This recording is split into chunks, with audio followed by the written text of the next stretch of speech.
Elle fait partie de cette France qui tend la main. Elle n'a pas attendu la pandémie de Covid-19. Julia Montfort a hébergé pendant plus d'1 an un jeune Tchadien demandeur d'asile.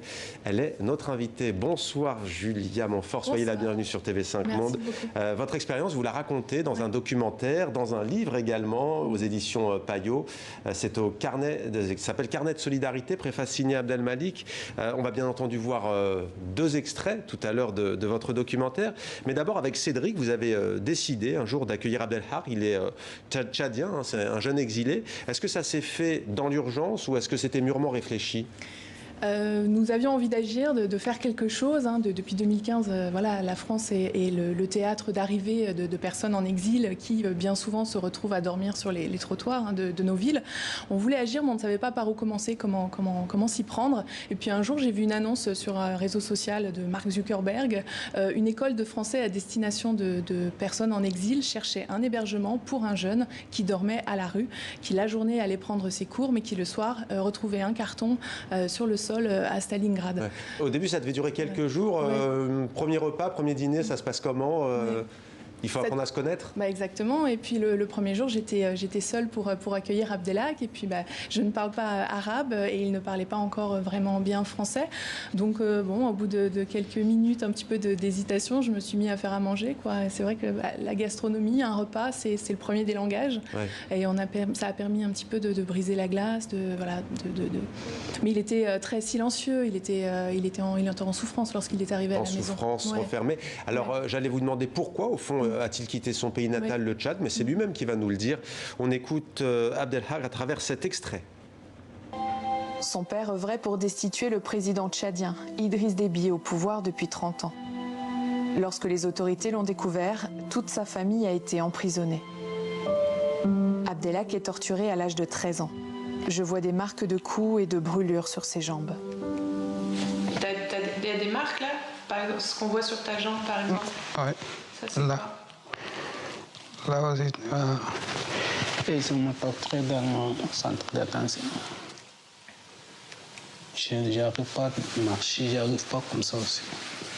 Et ils sont dit comment tu ne parles pas la vérité. Il a eu du mal à parler, à raconter. Il y a l'obstacle de la langue, mais vous sentez encore la souffrance? Oui, tout à fait. Je sens que d'ailleurs, comme pour beaucoup de ces personnes en exil, ces traumatismes empêchent l'apprentissage de la langue notamment. C'est vrai que beaucoup ont du mal à apprendre parce qu'ils n'ont pas encore digéré, si tant est que ce soit possible, les horreurs qu'ils ont pu subir sur le chemin de l'exil.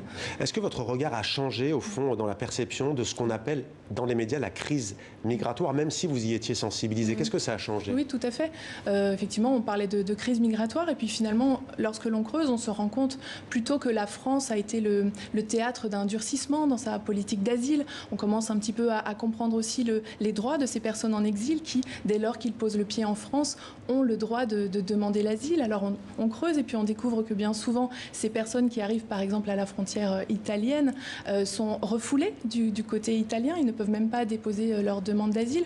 Puis de fil en aiguille, j'ai découvert que des citoyens ouvraient leurs portes et œuvraient pour pallier à certaines carences de l'État. Et attention, c'est une situation complexe et je ne suis pas là aujourd'hui pour vous dire que tout est simple, bien évidemment. Et c'est ça que vous avez essayé de capter, c'est au fond de sillonner la France pour essayer de comprendre quels étaient les ressorts de cette solidarité de la part de nombreux Français et de nombreux Français, comme c'est le cas en Italie, on ne le dit pas assez souvent. Et les enfants, qu'en pensent-ils? Eh bien, vous avez voulu savoir aussi, on regarde. Le moment où il est parti, il a l'âge que j'ai actuellement. C'est-à-dire qu'il a plus ou moins 15 ans. Et ça m'a fait un gros coup. C'est-à-dire que je me suis imaginé. La belle. Qu'est-ce que tu veux? Ah, parfait. Mamie Djibrilette. C'est Djibrilette. Djibrilette. Mamie Djibril. Donc cette famille, vous le disiez, elle accueille 2 mineurs isolés. Oui, de quel pays? Ils sont passés de 5 à 7 sous le toit. Ils ont accueilli 2 jeunes de Guinée qui ont pris la route à 14 ans.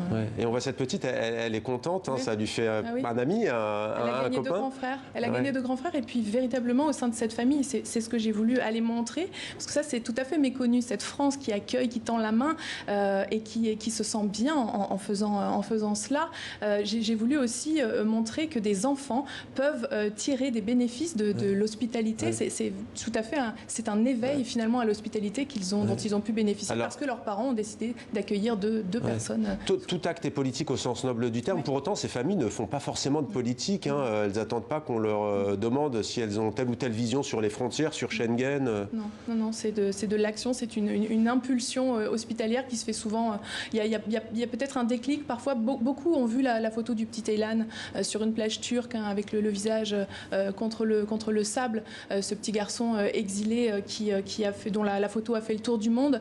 Pour cette famille-là, notamment, ça a été l'un des déclics, mais c'est très spontané en fait. Voilà. Après, certains solidaires que j'ai pu rencontrer, comme la directrice de l'Opéra de Montpellier, Valérie Chevalier, qui m'a dit que pour elle, accueillir Majid sous son toit, qui est un exilé afghan, ça a été un véritable geste et acte politique. Et on imagine que ces familles les aident bien entendu dans leur démarche, ce qui a été votre cas. Julia Montfort, on recevait hier sur ce plateau, à votre place, Cédric Héroux, qui a mené un combat judiciaire. Il a été, dans un premier temps, condamné à une lourde amende pour séjour illégal, aide au séjour illégal de migrants. Lui, il est médiatisé. Il y en a des moins connus. Moi, je découvre Damien Carême. On va le voir en photo. Parlez-nous de ce... Il a été maire de Grande-Synthe de 2001 à 2019. Il est aujourd'hui député européen. Pourquoi vous avez choisi de nous parler de lui ?